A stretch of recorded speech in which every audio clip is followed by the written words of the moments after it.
Currently, over 128 million objects larger than a millimeter are orbiting the Earth, transforming the space around it into a junkyard. These objects range from inactive satellites to flakes of paint. But even a millimeter of cosmic junk traveling at extremely high speeds can be catastrophic to many satellites that connect us around the world. Indeed, a fleck of paint was enough to damage a window on the International Space Station in 2016. So where does all this space junk come from? Why is space junk dangerous?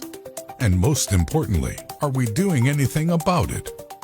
We have been sending satellites to space for over 60 years. So far, we have sent over 11,140 satellites in Earth's orbit.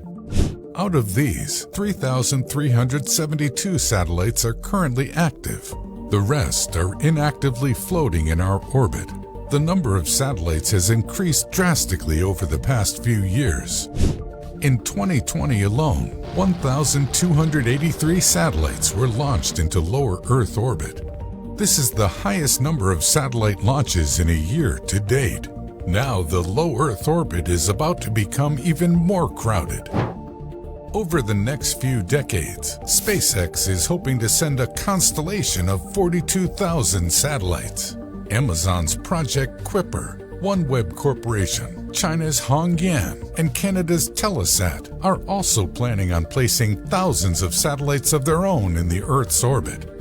All that space traffic can lead to a disaster. The first documented collision involving space debris happened in 1996 when a French satellite was struck and damaged by debris from a French rocket that had exploded a decade before.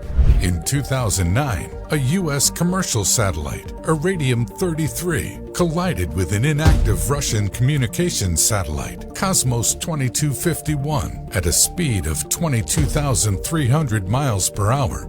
The collision created 2,300 pieces of space shrapnel, which now pose a threat to other spacecraft in low Earth orbit. This was the first known case of two satellites colliding catastrophically in space. Now, with tens of thousands of satellites traveling around 17,000 miles per hour, the chances of these satellites getting close to each other are a lot higher.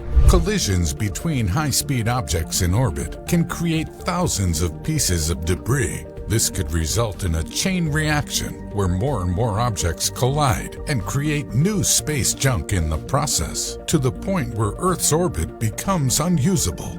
The Kessler syndrome, coined by NASA scientist Donald Kessler, describes this phenomenon. How can we stop this orbital junk-generating chain reaction? Dragging parts of space junk down into the Earth's atmosphere, where the frictional heat of re-entry will burn them away, could help. In 2018, a satellite called Remove Debris was able to successfully deploy a net around a dummy satellite, simulating a technology that might one day capture spaceborne garbage. In another technique, the satellite used its onboard harpoon to puncture a target panel that's about 5 feet away.